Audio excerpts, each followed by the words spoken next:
यात्रा निकालने की जरूरत ही क्या थी? मैं उन लोगों से पूछती हूँ, क्या वो स्वतंत्र श्रीलंका पाकिस्तान में था, अफगानिस्तान में था, इराक में था या फिर ईरान में था? जब हम अपने देश में होते हुए भी भारत माता की जय नहीं बोल सकते तो लानत है हमें ऐसे भारतवासी होने पर। और अभिव्यक्ति की आजादी के ख्याल रखकर देश में अशांति फैलाई जा रही है और सोशल मीडिया के आने के बाद इसका दुरुपयोग और भी बढ़ गया है।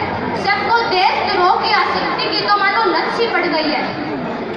जो लोग देश के संवैधानिक पद पर बैठे नेता के लिए आदर्श सूचक शब्दों का प्रयोग नहीं कर सकते, जिन्हें जवानों का सरहद पर शहीद होना दिखाई नहीं देता, क्या आप इस देश को ऐसे खोखले और मौकापरस्त और उद्दंड लोगों के खोखले आदर्शवाद पर जीना होगा? मैं पूछती हूँ, आखिर आजादी का मतलब ही क्या है?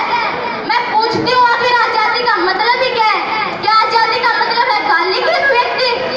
क्या आजादी का मतलब है दुश्मनों की अभिव्यक्ति? क्या आजादी का मतलब जेएनयू के प्यारे हैं? या आजादी का मतलब देशद्रोह के नारे हैं?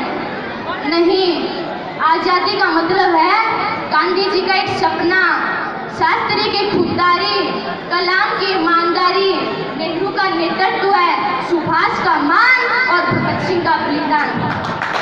और आज जो इस देश में हो रहा है वह स्वतंत्रता की नहीं, अभिव्यक्ति के दुरुपयोग की पराकाष्ठा है।